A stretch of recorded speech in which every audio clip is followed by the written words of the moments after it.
Nos encontramos en el Museo de Historia Mexicana, un sitio ideal para reflexionar sobre la historia viva de México, de nuestro país. En esta ocasión nos toca reflexionar sobre cine.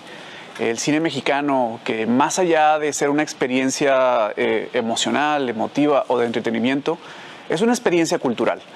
Nuestro cine desciende en un montón de creadores que nos colocan en el sitio de la inquietud. El cine mexicano para mí es rebeldía. Estamos en un sitio que le rinde honor a esa rebeldía máxima que fue la gesta revolucionaria. El cine mantiene viva esa parte de rebelión que habita en cualquier espectador y en cualquier creador de nuestro país. Reflexionar sobre cine mexicano es llevarnos a la mirada de Fernando de Fuentes, es encontrarnos en el mundo al límite que propone Emilio Fernández, con su creación de un nuevo país, con su reflexión sobre la forma en que este país se ha revelado. El cine mexicano nos recuerda que existió Luis Buñuel, aquel que intentó generar una respuesta desde la imaginación, desde los sueños, desde la rebeldía. Encontrarnos en el cine mexicano es buscar el rostro de Dolores del Río, de María Félix, de Lilia Prado, de Miroslava. En este contexto, hoy hablaremos de un director muy particular, Felipe Casals, director de cintas fundamentales para entendernos, no solamente como creadores o en nuestra creación artística. Felipe Casals es un director que nos lleva a la reflexión sobre la hipocresía social de un país que se está destruyendo y rehaciendo a cada instante. En este programa que hemos diseñado para ustedes, para rendirle un homenaje a aquellos creadores que, como hemos dicho, representan la historia viva de nuestro país, reflexionaremos sobre la importancia del cine de autor, sobre la importancia del cine como aquello que cuestiona todo un entramado social. El cine es el ejercicio de la memoria. Como sociedad nos podemos permitir muchas cosas, pero no nos podemos permitir olvidar. Nuestro cine, el cine que puebla nuestro imaginario social, es un fuerte recordatorio sobre la lucha de clases, sobre el peso de la existencia. Nuestros grandes cineastas han recordado continuamente en sus propuestas que las sociedades deben revisarse, desde cintas tan poderosas como El compadre Mendoza o como Doña Bárbara, hasta la reciente Ya no estoy aquí. Nuestro cine nos está interpelando, nos está pidiendo que recuperemos la memoria. Las sociedades como la nuestra, confundida en sus características sociales y quizá emocionales, no puede olvidar que tenemos frente a nosotros la posibilidad del cine, la posibilidad de pensarnos, la ocasión de encontrarnos en la pantalla y obtener el espacio de lucidez que nos corresponde. El cine mexicano, para mí, es esto, el ejercicio real de la memoria.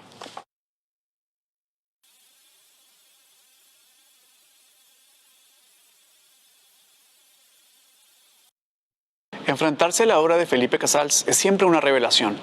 Su trilogía, compuesta por El Apando, Las Poquianchis y Canoa, generan una nueva forma de pensar el cine. Me atrevería a decir una nueva forma de pensar a nuestra sociedad. Esto lo convierte en historia viva de nuestro país, en reflexión histórica y estética. Desde mi punto de vista, sin este cine contemporáneo, fuerte, potente, afirmado, las propuestas del cine mexicano contemporáneo, de Del Toro, de Cuarón, de Iñárritu, serían imposibles. Casals inaugura una nueva forma de pensar la profundidad social de nuestro país. No se limita a contar una historia, quiere cambiar la historia. No se limita a mostrar un personaje, quiere que su personaje detone en el momento histórico que le toca vivir. Canoa es eso, una forma profunda de revisar la historia de este país.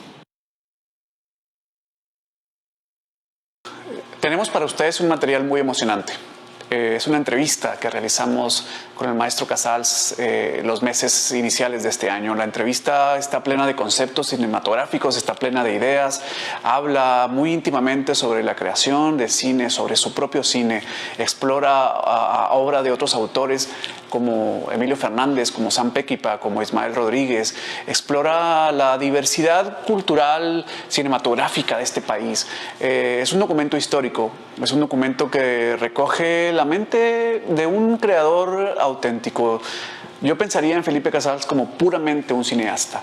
Y esto lo vierte en sus ideas, en sus palabras, en las ideas que nos regala como espectadores, en las ideas en las que también nos reta como espectadores. Este documento quedará para generaciones que alguna vez busquen estar en contacto con la lucidez de un creador honesto, auténtico, valiente. El Museo de Historia Mexicana trae para ustedes este material en búsqueda de rendir homenaje a aquellos que significan la historia viva de México. Muchísimas gracias.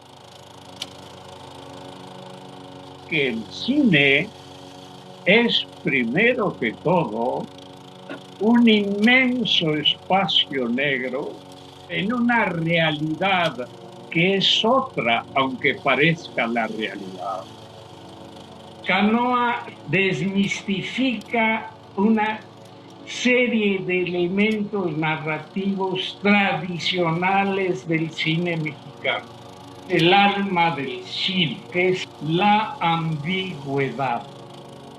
Las imágenes del cine son construidas a partir de una concepción que recoge la cámara. En cambio, el video es un elemento de espionaje.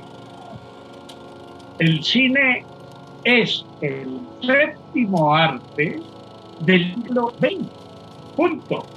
La dimensión del arte cinematográfico estaba en relación directa con el espectador y el sitio. Que el cine es primero que todo un inmenso espacio negro con una pantalla gigantesca frente a tus ojos y como espectador levantas la cabeza.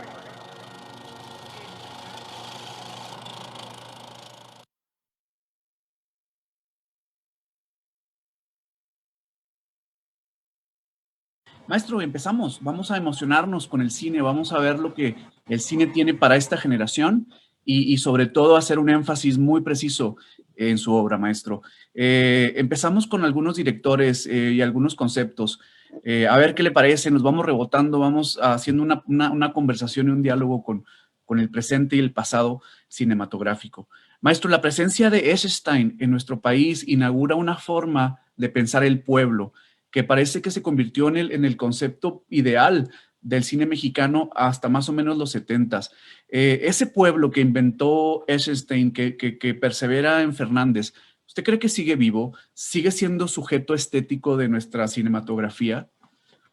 No, para nada. La estética de Eisenstein inclusive periclita mucho antes de los años 70. Digamos que hay en esa estética toda una aportación del cine soviético que tiene una particular manera de ver y de casi idolatrar, por así decirlo, ciertos personajes para convertirlos prácticamente en símbolos. Yo supongo que Eisenstein se vio rebasado, como todo gran artista, como todo ser humano, frente a las culturas prehispánicas. Esto no tiene la menor duda.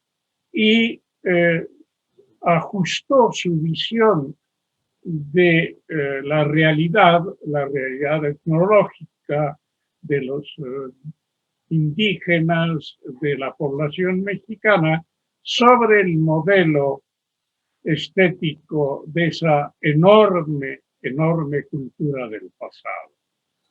Digamos que es una aportación fundamental, es una aportación que orienta ciertos cineastas, pero que no necesariamente determina una estética, ni mucho menos una estética del cine mexicano.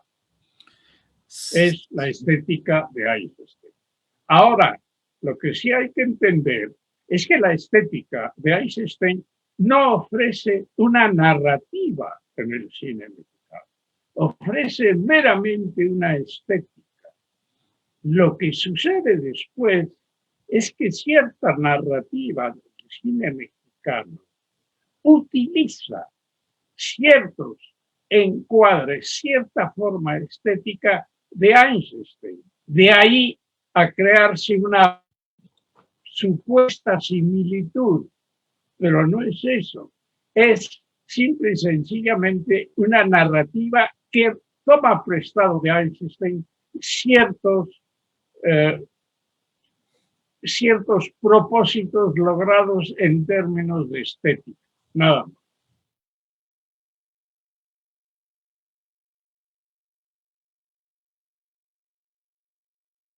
Escuchando a Fernández en algunas de sus entrevistas, él mencionaba dos figuras puntales en su vida, que son John Huston y Eisenstein. Él habla de cómo estos dos grandes ríos confluyen en su mirada, y cuando uno se acerca a la obra de Emilio Fernández, que es imposible no hacerlo, es emocionante, es profunda, conforma un equipo estético tremendamente, un equipo de ensueño, ¿no? Con Magdaleno, con Figueroa, con este reparto fenomenal. Pero Emilio Fernández de alguna manera cree en la mexicanidad como una forma de bordear o de transitar sobre el abismo, maestro. ¿Qué opina de Fernández y esta nueva narrativa enquistada en Houston y en Eisenstein? Eh, no sabría compartir eh, la opinión de Emilio Fernández a este respecto. Yo creo que es una opinión válida porque él la propone. Todo esto es muy discutible. Cada autor afirma remontarse, acogerse a la sombra de alguien, de un predecesor, ¿no? O igual de un contemporáneo, ya sea en las letras, en la música, en el cine. No, yo creo que habría que ver en la obra de Emilio Fernández algo extremadamente significativo, que es un cineasta en el tiempo que le toca su obra por realizar, que sabe integrar a perfección el talento de sus colaboradores. Esto no es muy frecuente en el cine mexicano. No porque los colaboradores no tengan talento a su propia vez y no se les reconozca, sino que la personalidad del realizador o del guionista o del productor se impone de tal forma que no hay ese maridaje perfecto que tú acabas de mencionar, que existe entre los textos de Mauricio Magdaleno, la fotografía propuesta por Gaby Figueroa y la estética personal de Emilio Fernández. Este es el gran resultado y el gran valor, muy fácil de comprobar hoy en la actualidad. Las películas de Emilio Fernández no se parecen a nadie, a ninguna. No hay ningún otro autor parecido. Ajá. Quizás en el cine hindú, quizás en el cine oriental, pero sería un paralelismo rebuscado.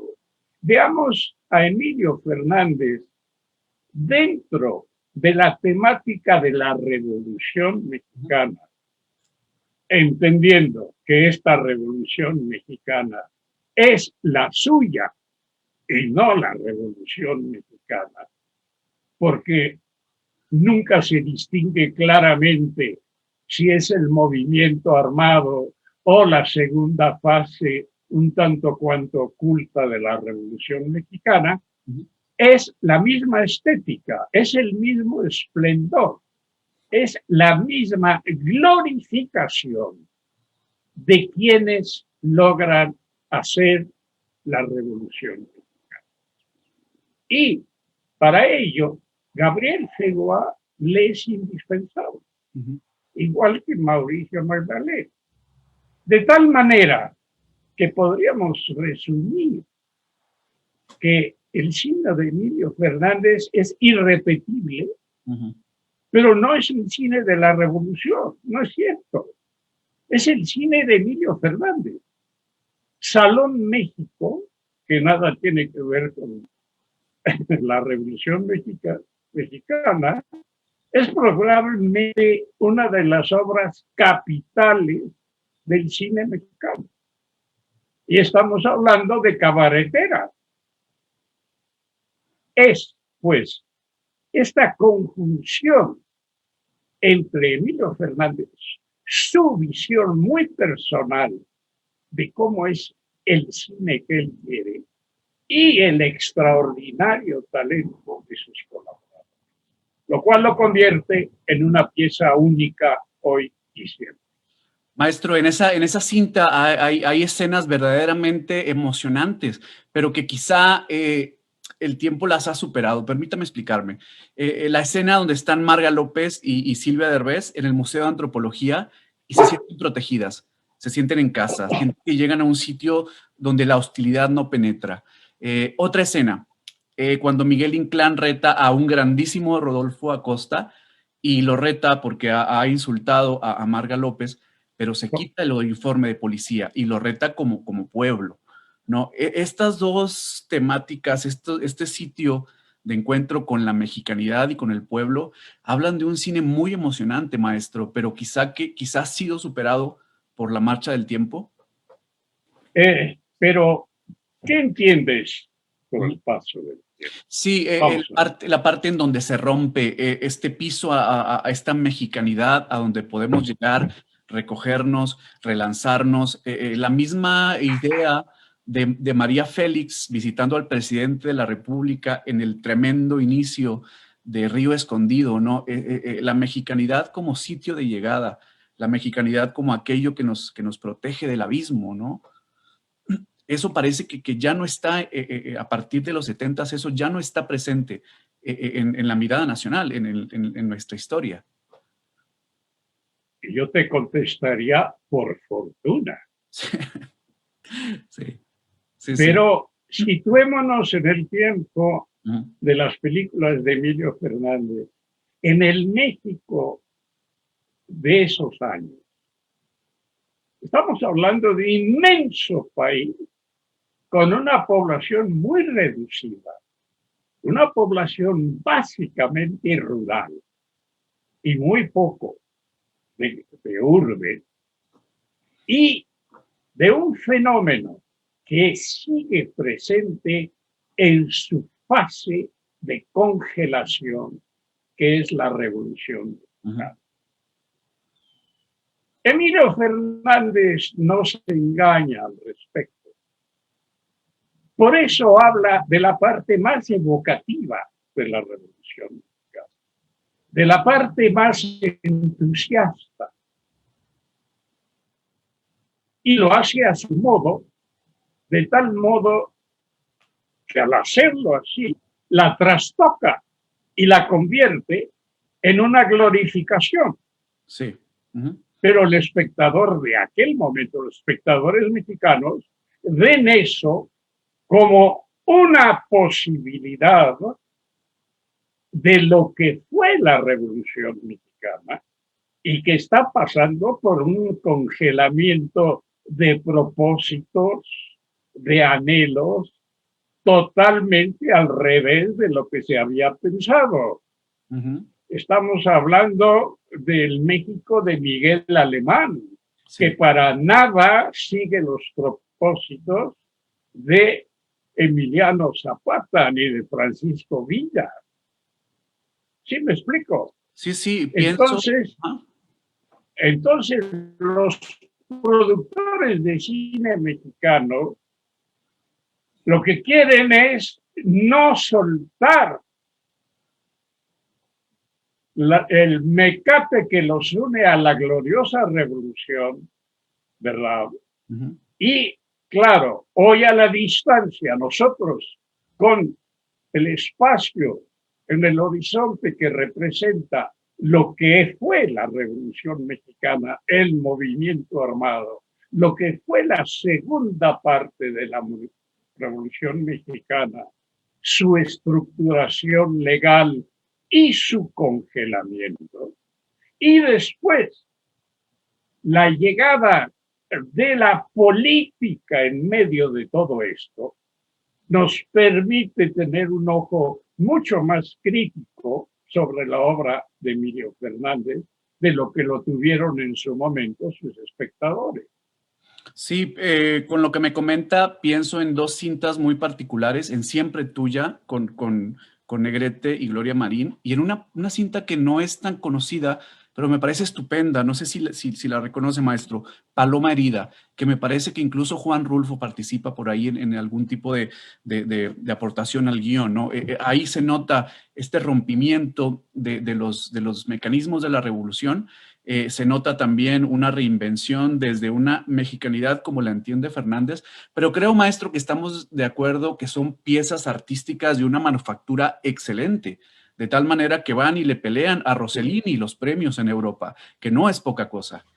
Sí, sí, pero cuidado, pasaría hoy lo mismo con el final de Enamorada en un festival de cine joven latinoamericano. Se pararía toda la sala para aplaudir a Pedro a caballo y a María como soldadera caminando en medio de ese horizonte con explosiones de bombas granadas. ¿Sí me explico? Perfectamente. Porque no es la Revolución Mexicana, es la épica. Y en el terreno de la épica del cine mexicano, Emilio Fernández es difícilmente superable.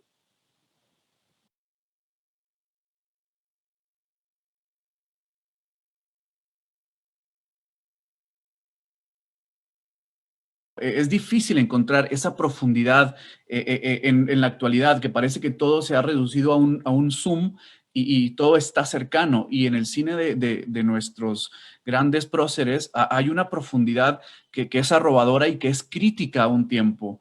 Eso es muy emocionante y sobre todo porque el formato cinematográfico era para ir a la sala de cine, que proporcionaba otra experiencia al espectador. Era una experiencia inmersiva completamente y lo aprovechaba el ojo de Figueroa a niveles insuperables, como usted menciona, maestro.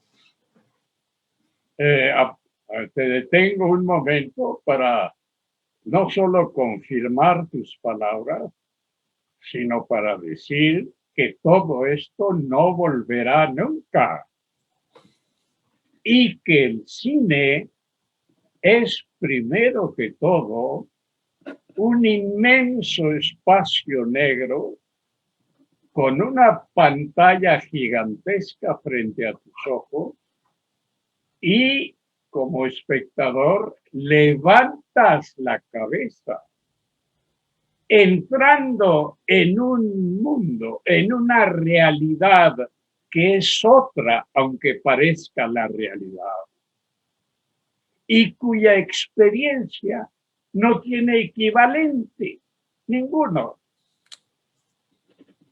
Digo que no volverán, porque ahora si tú quieres ver con atención el mismo final de Enamorada en la carátula de tu celular, merece y que tiene el final de la película. Si estamos, ¿me entiendes? O sea, el cine es el séptimo arte del siglo XX. Punto. No hay más. Jamás, jamás las imágenes digitales tendrán la validez y la conceptualidad de las imágenes del cine por una razón muy sencilla. Samuel.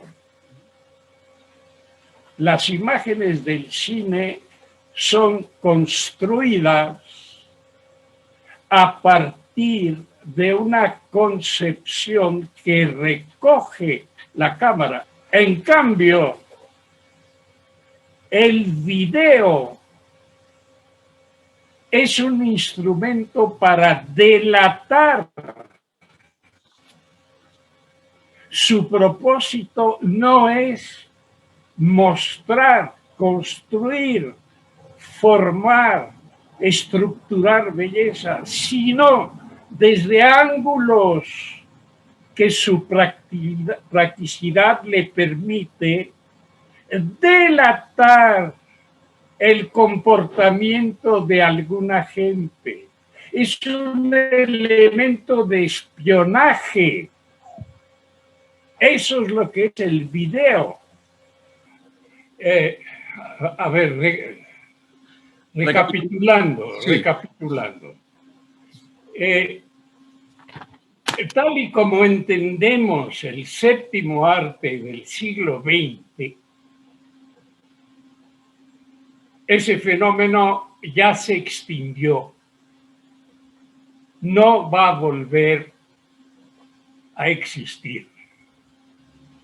La comunidad de 2,000 personas en un espacio en oscuro, viendo en una pantalla gigantesca la mirada de un personaje que ve por arriba de cámara que lo filmó, siente esperanza. Si ese personaje ve a centro de cámara, el público siente ser cuestionado. Si el personaje al contrario ve abajo de la pantalla, el personaje se está arrepintiendo o disculpando. Y toda esa audiencia siente al mismo tiempo, por esa relación creada entre una realidad y una totalidad de espectadores que no de consumidores, siente y entiende que algo está significando. Uh-huh. Cuando tú ves en tu celular exactamente lo mismo, no sientes ni madre ni te enteras de nada. La dimensión del arte cinematográfico estaba en relación directa con el espectador y el sitio. Hoy en la actualidad, tú puedes ver, hablaste de Eisenstein, ver a Alejandro Niuski de Eisenstein en tu celular y no puedes apreciar absolutamente nada. ¿Por qué? Porque hay elementos de distracción. Equipara a sentarte a leer el Quijote en medio de un tren de metro. No hay posibilidad de que tú veas las meninas de Velázquez en el Prado reproducidas en un pasillo del metro. No es cierto. Tanto es así, Samuel, que hoy en la actualidad los negociantes de lo que fue el cine ni siquiera esconden la mano. Lo que transmiten, lo que exhiben a través de plataformas o de lo que sea, lo llaman contenidos de entretenimiento. Ujú. Es decir, ellos mismos reconocen que han distorsionado lo que era el cine. Claro. En las series hay un hombre, una figura que se llama el showrunner, que es el que dirige, produce, escribe, cambia a los actores, interviene en la dirección de actores, cambia el montaje a su antojo, y detrás de todo eso hay una empresa que vende papel higiénico, como es Netflix, que vende la serie. Claro. Dime tú dónde cabe Emilio Fernández, Paul Leduc o Berman ahí. De hecho, no se encuentran en el buscador y eso es muy significativo. Están más allá de este entramado, de esta mónada que es Netflix y que no soporta un director que tenga esa afirmación estética como tal. ¿Cuántas veces ha gritado por las calles desde hace 2 años Martin Scorsese de que están asesinando y que están terminando con el cine? Claro. Sí, de hecho, su ¿O última sabe película, qué? maestro, se siente muy incómoda en Netflix. El irlandés se siente incómoda en ese formato, porque es larga, porque es afirmada, porque tiene un par de escenas que necesitan de una atmósfera cinematográfica y se siente muy mal, se siente como un elemento extraño en Netflix, su última Y película. además tiene que cambiarle las pupilas a los ojos. Entonces es todo un trabajo de laboratorio posterior de triqui-traca. ¿Qué imágenes de series no están trampeadas en la postproducción? Claro. Cuando dicen, ay carajo, hubieran filmado del otro lado el perfil de la actriz, ahí tiene un grano espantoso. Pues voltean la imagen. Sí, sí. Oh, pero ¿cómo es de noche si allá atrás se ve el atardecer, carajo? Pues le ponen un árbol. Toda esta mistificación,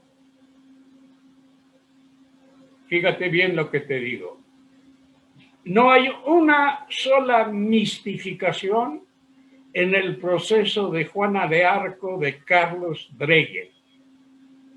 No hay una sola mistificación, ni técnica, ni narrativa, ni de nada. Esa es la diferencia con el cine. Maestro, parecería que esta parte irrepetible de la obra de arte ya parece que no tiene que ser totalmente líquida y consumible. No puede quedar en un espacio de reflexión o de crítica. No, por eso el cine, yo te había comentado que nuestra posible conferencia el año pasado sería sobre la temática de que primero el cine se debe sentir y luego reflexionar. Claro, sí, sí, de acuerdo. Con los videos no hay ninguna posibilidad de sentir nada, salvo lo espasmódico. ¿Por qué? Porque lo espasmódico no necesita retención de la imagen, necesita nada más impacto. Pienso en esa escena de Bergman de los suplicantes en el séptimo sello, esta teatralidad potente, parece que el espectador contemporáneo ya no la recibe de la misma manera. Es una experiencia más. No la recibe de la misma manera porque se ha convertido en un consumidor de contenidos de entretenimiento. Ya no es un espectador, es un consumidor de contenidos de entretenimiento. trata de imaginarte en las series que se hacen a un autor como Sam Peckinpah. Imposible. Sí, sí. Sam Peckinpah, que es la equivalencia del poeta Baudelaire en el western. Sí, sí, sí. Que niega y destruye y dice siempre todo es una mierda, todo es un horror. No hay serie posible que pueda llevar la firma de Sam Peckinpah. Con ello, yo auguro que el cine del siglo XX se va a convertir en piezas de museo. Quizá ya lo es. Quizá ya lo es, pero con el tiempo mucho más. Porque la voluntad del creador ya no existe.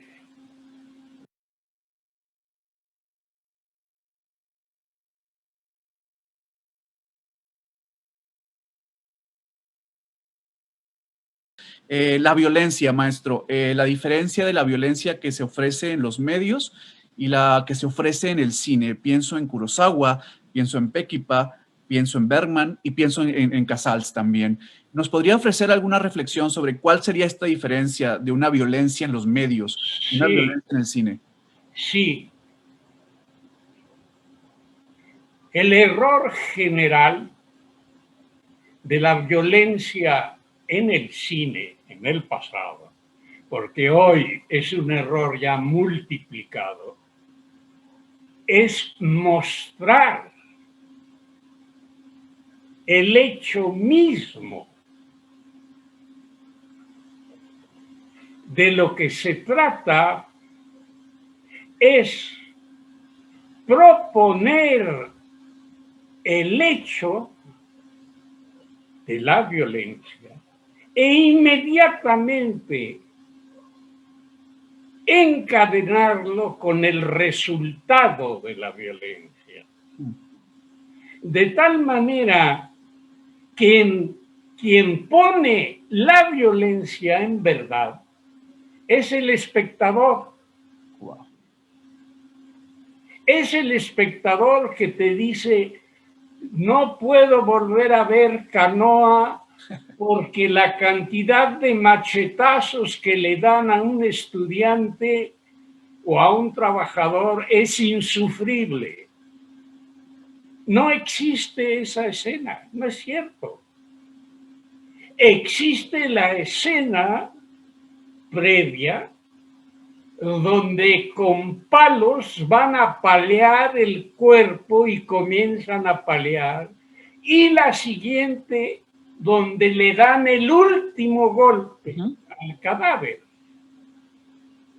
Pero el espectador vio cuando murió la víctima. Claro, se ramificó en su mente, se expandió en su mente.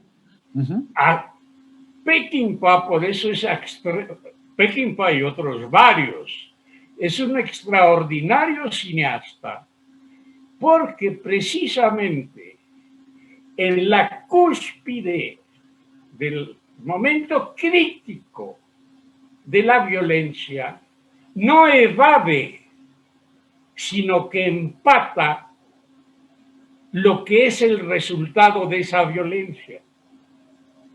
Lo de medio lo pone el estómago del espectador. Y encontrarás infinidades de espectadores que te dicen, no puedo ver esas películas porque están llenas de sangre. En efecto, las que sí muestran la violencia y son las que lógicamente el espectador rechaza.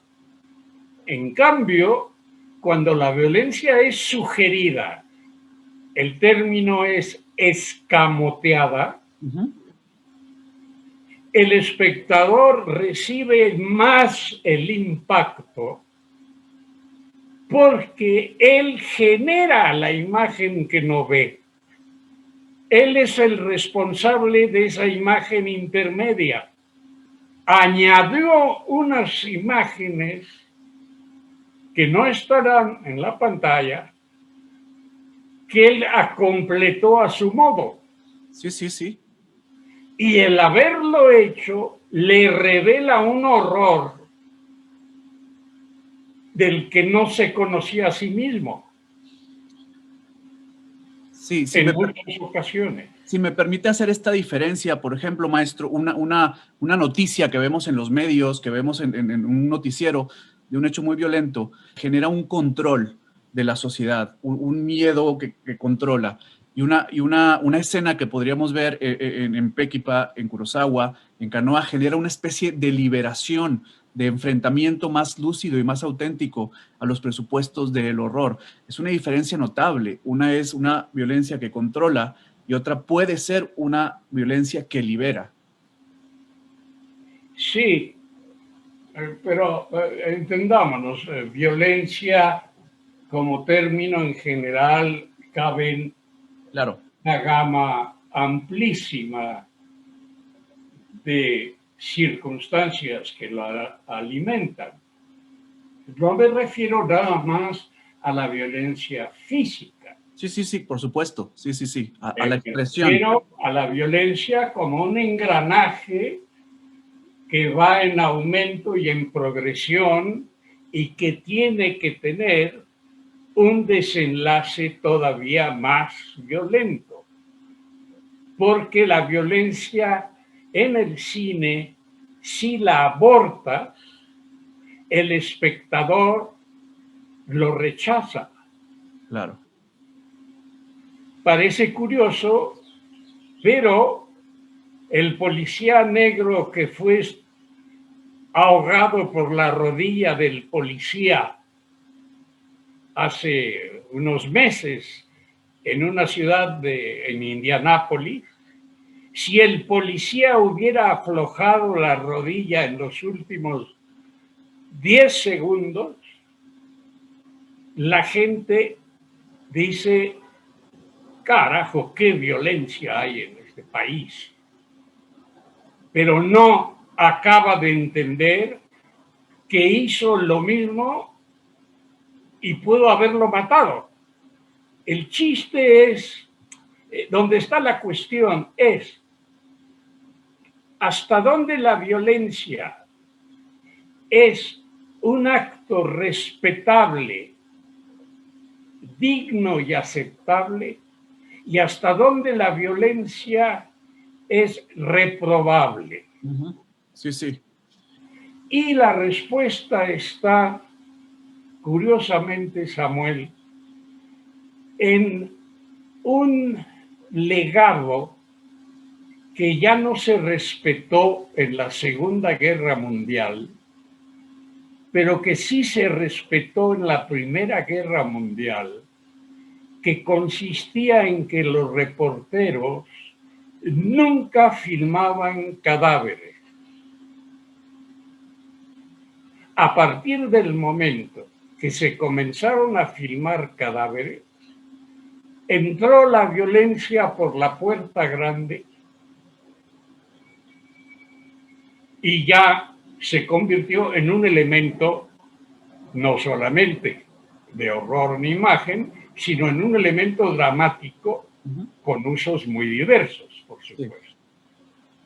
Lo que sucede es que en un país por excelencia violento como es México, tú no puedes eliminar la violencia de la narración.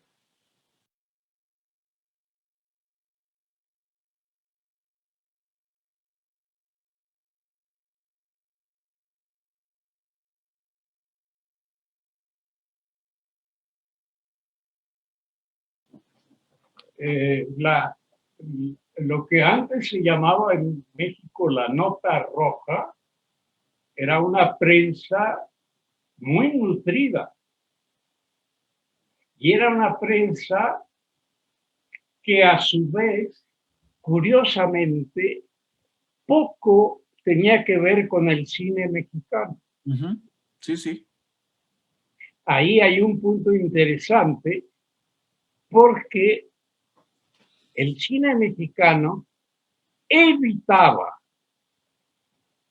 la nota roja por pertenecer, según criterios clasistas, a un submundo. Sí. Ojo, no por razones propios a la ética ni al respeto, sino por una calificación social. El cine mexicano escogió el melodrama porque pertenecía a una clase distinta, a una clase distinguida, a una clase que había que ver que aparte de ser ricos, eran cornudos, o que aparte de ser famosos, eran invertidos. En fin, pero siempre fue un cine clasista.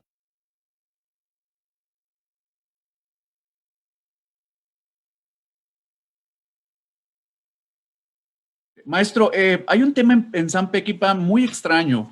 Acabo de ver Convoy, acabo de ver nuevamente por recomendación de usted el tema de La cabeza de Alfredo García, y tiene un rollo con México. Le parece un sitio, sus personajes se dirigen, es como una fuerza de atracción. Sus personajes hablan, sienten, se encuentran con México. Es un panorama quizá romántico en Pequipa. Quizá Pequipa no conocía el México que después plantaría Felipe Casals. No, yo creo que esto se explica mucho mejor si lograras ver una película clave de Peckinpah en su versión íntegra, que se llama Major Dundee, filmada en Durango y que fue sacrificada por completo por los productores, dada la duración de la película y dado que el personaje de Major Dundee termina no siendo como estaba escrito en el guión, siendo un abominable oficial norteamericano, sino un hombre norteamericano que comienza a entender por razones muy diversas que México no es lo que ellos creen. Esto disturbó muchísimo a los productores, hicieron un sacrilegio total con la película y quedó una obra sin pies ni cabeza porque entresacaron lo que podía dar a entender al modo de Peckinpah, qué es lo que transformaba en Major Dundee su contacto con México. Ojo, no con los mexicanos, ni con lo mexicano. Donde Peckinpah siempre entiende México como una unidad total. Es decir, se comen tacos al lado donde hay un niño que no tiene zapatos. Sí. Isela Vega se pasea con las tetas al aire sin mayor explicación. Hay que entender que la fuerza narrativa de Peckinpah es absolutamente autónoma y desvanece el tradicional western por completo para hacer películas que parecen mucho más mexicanas que norteamericanas. Totalmente, sí. Y esto se debe, yo creo, a sus colaboradores, nuevamente como en el caso de Emilio Fernández.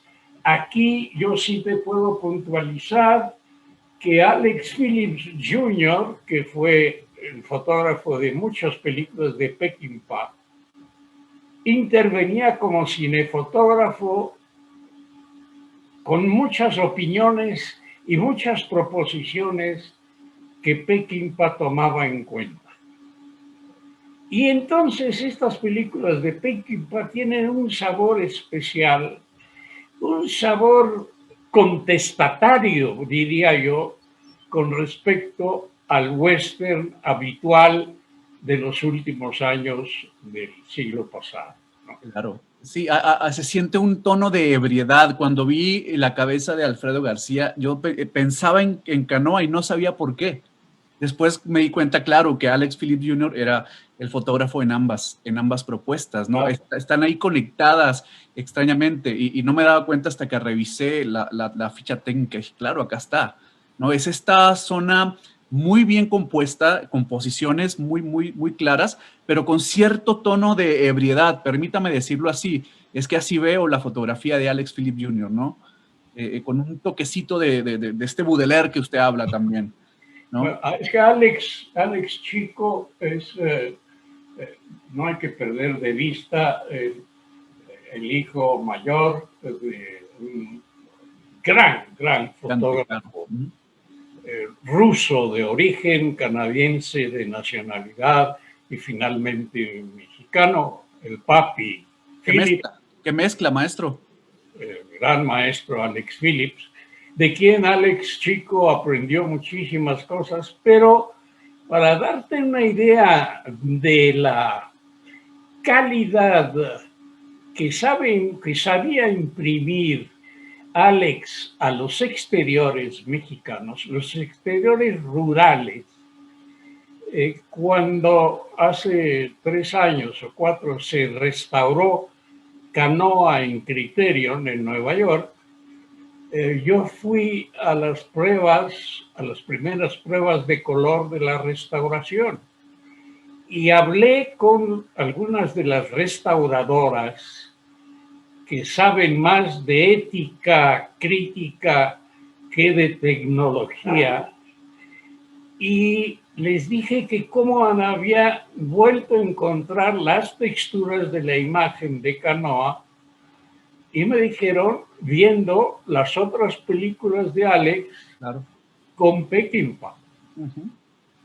En el comparativo de la calidad, de la densidad de la imagen, del ascenso de ciertos colores como el del adobe, como el de los cielos un poco aplastantes, todo esto, Peckinpah lo tiene muy presente en su obra y es también aportación de Alex Phillips. Por supuesto, hay una escena en la cabeza de Alfredo García que es muy asfixiante y creo que esta característica también se repite en Canoa cuando están dos automóviles y están buscando la cabeza y hay una familia de mexicanos que quiere robar y empieza la balacera cruzada. Y más allá de si la balacera es efectiva o no, la atmósfera que crea el fotógrafo es muy asfixiante. Lo mismo me ocurrió en Canoa en ciertos momentos, ¿no? Cuando encuentran a los chicos en casa de su protector momentáneo, es la misma sensación. ¿Tienes un ejemplo que te puede ayudar notablemente? Mientras los cineastas norteamericanos de las décadas de los 80, 70, filmaban ya con 3 cámaras al mismo tiempo para ganar tiempo, Peckinpah filmaba con una sola cámara. Esto tiene un sentido muy especial. Quien utiliza 3 cámaras para un mismo emplazamiento, según mi juicio, no sabe cuál es la buena. Sí. Quien tiene una sola cámara, como decía John Ford, hay 1000 lugares donde ponerla, pero hay 999 equivocados. Era muy duro Ford, era muy duro. Sí, sí. Le preguntaba un entrevistador, sobre las técnicas de la cámara, con qué grabó, con cuántas grabó. Y sí, dice, con una sola cámara, eso es el cine. Y luego le preguntan a Ford, maestro, pero ¿de verdad qué es el cine? Y se cansa Ford y dice una frase hermosísima que seguramente le va a interesar. El cine es ver caminar a Henry Fonda. Se acabó la entrevista. Sí. Y ¿No? sobre todo, y también lo puedes comprobar, tener siempre dividida la pantalla a nivel de horizonte entre el cielo y la tierra. Es decir, que la cámara siempre está a la altura de los ojos del hombre. La cámara no ve desde el cielo ni ve desde el fondo de una roca. Ve a la altura de los ojos del hombre. ¿Y qué es lo que ve? Parte del horizonte que hace la estética de John Ford y que hace, claro, la mirada de Fonda o de Wayne o de Infinidad, y el andar de Henry Fonda en My Darling Clementine.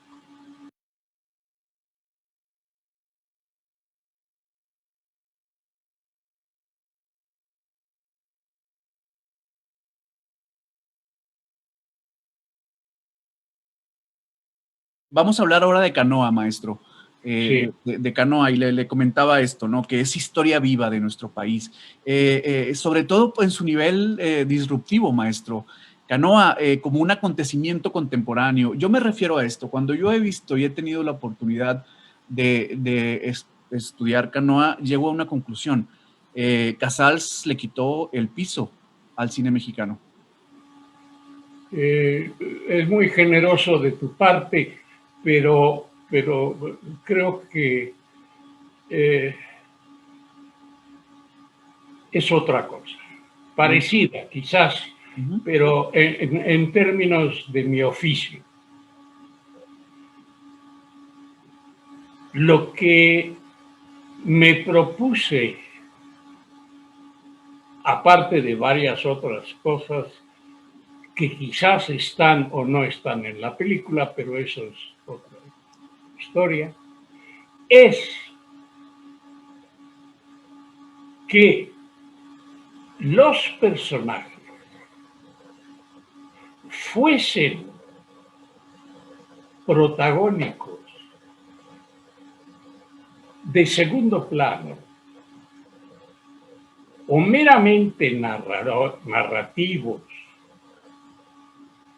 y de presencia física, todos fueran filmados con el mismo lente y a la misma distancia. Es decir, renunciar a la práctica técnica del énfasis para distinguir quién es más importante, quién es más estelar, quién es el que habla más, quién es el que en el fondo es el motor de la historia, nada. Todos vistos a la misma distancia y vistos aparentemente del mismo modo y en el mismo tono. Y para poder lograr mi objetivo, hice inclusive ejercicios de filmación con ausencia de los participantes en la misma secuencia. Cuando están los muchachos sentados en casa de Lucas y Lucas les explica, Lucas interpretado por Ernesto Gómez Cruz, como recordarás, sí, sí. y Lucas les explica toda la historia del cura Mesa y toda la historia de sus problemas. Ernesto Gómez Cruz habla a siluetas. Los actores nunca estuvieron presentes. A su vez, cuando los actores jóvenes preceden la acción de la agresión y escuchan a Lucas y comienzan a sentir inquietud, Lucas es cero, es un costal. Es decir, lo que intenté en varias ocasiones es crear una incomodidad de a la misma distancia de quienes son participantes y quienes no saben que van a ser participantes, salvo el eje de la película, que es el que da la versión que le conviene. Salvador Sánchez, el narrador. ¿Por qué? Porque el narrador, como siempre, cuenta una historia, pero nunca la cuenta igual. Ya lo sabemos. Cuenta lo mismo, pero le añade y le quita según quien lo está escuchando. Todo esto junto es un propósito que sí se logró para entrar en el campo por excelencia, Samuel, de lo que es el alma del cine, la ambigüedad. La ambigüedad de si Salvador Sánchez, el narrador, sí puso dinero para el agua o no la puso. Claro. Para saber si Salvador Sánchez dice la verdad cuando dice estábamos mal, ahora estamos peor. En fin, la ambigüedad que hace que ese torbellino de salvajismo se ha visto a la misma distancia sin dar preferencia. Es bajo ese manto, por así decirlo, ese manto creativo en lo que Canoa se diferencia por completo de todo el cine mexicano anterior. Me parece también, maestro, que hay aquí un tema que yo no puedo dejar de observar, que es romper las figuras míticas de nuestro cine, este padrecito, esta mujer que es siempre un refugio, este sitio de encuentro con el campesino que nos ofrece una comunidad. Todo esto se va al carajo en Canoa con muchísima afirmación.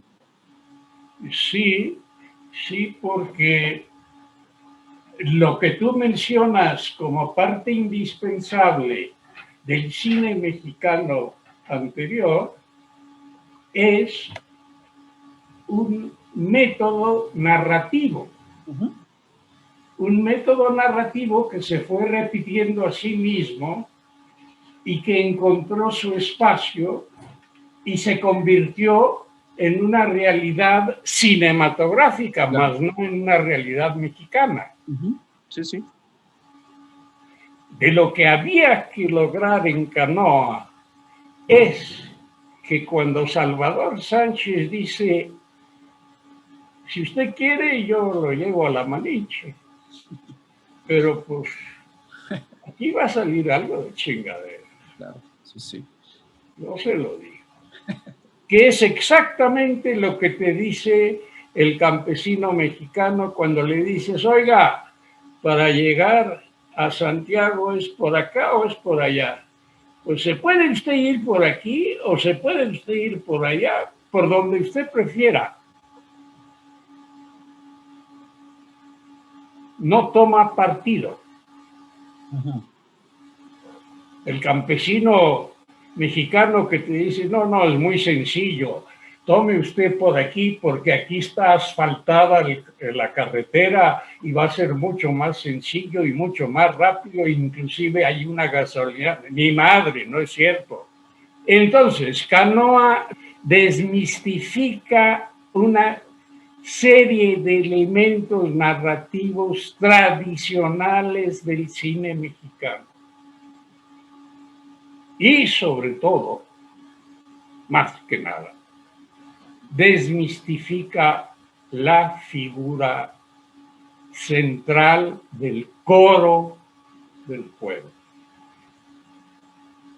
Maestro, El respetado sacerdote, la imagen intocable. yo encuentro muchas relaciones entre usted y Fernando de Fuente. Probablemente, pero no te podría contestar afirmativamente porque recuerda que en una obra tan compleja como lo es una película, uno nunca acaba finalmente por desmenuzar completamente todo y obtener una transparencia absoluta de lo que se logró y no se logró y de lo que se quedó pendiente, ¿no?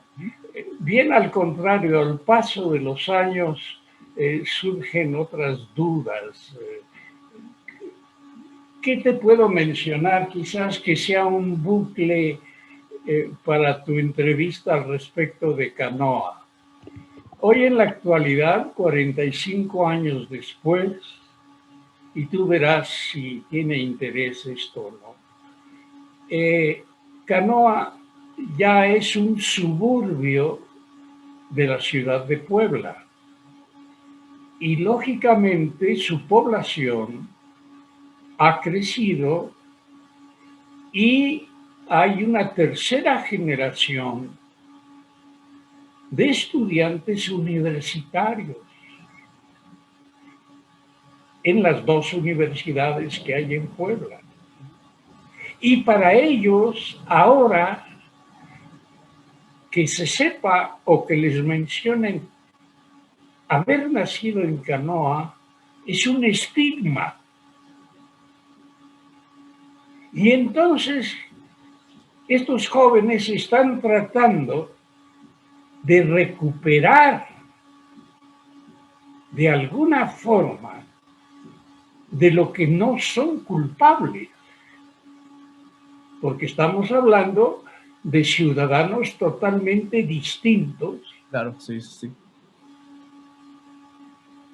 inocentes, que en una tercera generación no pueden seguir cargando con ese costal de culpa en todos lados donde se presentan o se inscriben y dicen, ¿tú de dónde eres? Oye, de San Miguel Canoa. ¡Ay, carajo!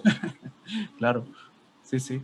Como verás, hoy a la distancia, ellos se enfrentan al costo de una circunstancia histórica desmesurada, monstruosa, y tienen ahora que recomponer un horizonte porque a su vez sus propias familias, para vivir probablemente en Canoa o no sé dónde, no pueden seguir cargando con ese fardo. No sé si me entiendes. Sí, claro, claro. Pasa lo mismo en ciudades como Juárez, en ciudades como Reynosa, en ciudades como Tijuana, en donde la tragedia los ha absorbido y van cargando, como usted bien dice, este estigma.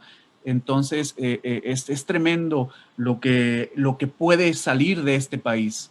Sí, y para ir cerrando, el hecho de que Canoa siga viva en un país de miles de tragedias, es como un recordatorio cinematográfico de que podemos establecer una relación con lo terrible y quizá obtener cierta lucidez, maestro. Es lo que a mí me deja Canoa como espectador objetivo, ¿no? Como espectador que disfruta el cine, pero que también necesita del cine.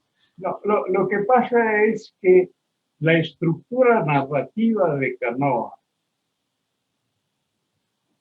que en ese momento parecía totalmente innovadora en el cine mexicano, facilitaba al espectador el entrar progresivamente en la materia de modo anímico, tal y como se entra en las películas de terror.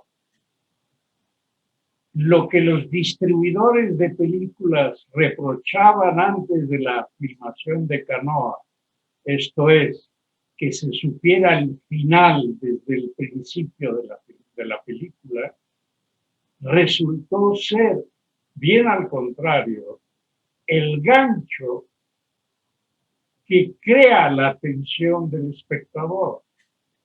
¿Por qué? Porque el espectador va informándose progresivamente de un hecho abominable a través de versiones distintas y queda siempre con la duda de si esas versiones son certeras, verdaderas o aparentes. ¿Qué hace entonces el espectador? Hace su propia selección y cree más en el campesino, que es también ambiguo, que en el funcionario que habla bien del cura Mesa. Cree mucho más en el representante del grupo campesinado que en otras gentes. Y finalmente, la presencia del personaje de Lucas, el nudo absoluto de la película, configura para el espectador la certidumbre de que no va a haber escapatoria para las víctimas. El saber que no hay escapatoria desarrolla en el espectador de inmediato la ansiedad del espectador por saber quién o quiénes podrán librarse de algo inevitable. Es eso lo que hace de Canoa una película de terror hermética, pero accesible al fin y al cabo.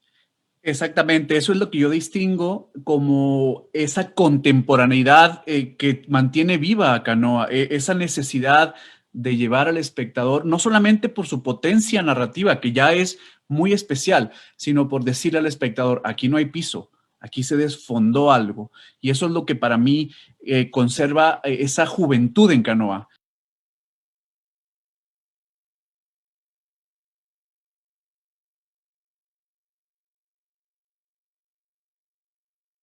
Última pregunta, maestro. Veo que usted habla con muchísimo cariño de sus actores. Siento que les tiene un respeto muy alto, que los aprecia, que valora su trabajo. He visto cómo habla de Salvador Sánchez, de Ernesto Gómez Cruz, de Isela Vega. Y hay uno muy especial en su película, ¿no? Un actor descomunal que es Enrique Lucero. Lo recordamos por Macario, claro, pero en Canoa trasciende la figura del villano con una sutileza que yo no había visto antes. Enrique Lucero. Pues es un gran actor, un excelente amigo y creo que su interpretación fue absolutamente extraordinaria. Yo no hablo mucho de los actores en el sentido de su trabajo porque siempre me sorprenden. Yo soy el primer sorprendido en el rodaje de la capacidad que tienen los actores y las actrices mexicanos para multiplicar lo que elementalmente yo les he propuesto. Siempre he tenido una relación de absoluta admiración por ellos y nunca me han fallado. Perfecto. Maestro, gracias. Gracias por dejarnos hablar con usted y por influir positivamente en el quehacer cinematográfico y por hablar con el público del norte de México. Gracias a ti, Samuel, y también mi aprecio y un saludo para Luis Felipe Ibarra, anfitrión como tú de esta charla, y que haya mucha suerte. Hasta Gracias, luego. maestro. Un abrazo.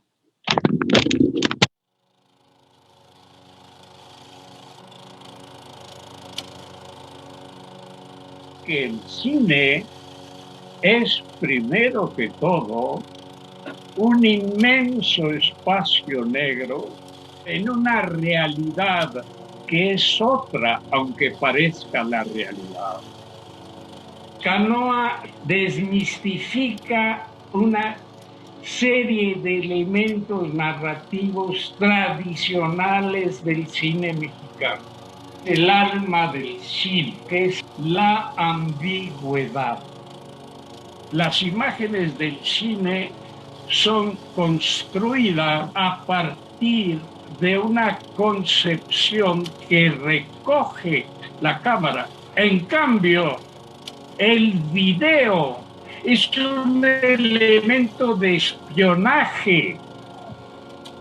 El cine es el séptimo arte del siglo XX. Punto.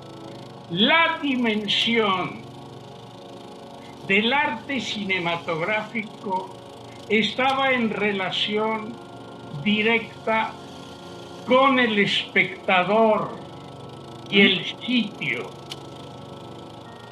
Que el cine es, primero que todo, un inmenso espacio negro con una pantalla gigantesca frente a tus ojos y, como espectador, levantas la cabeza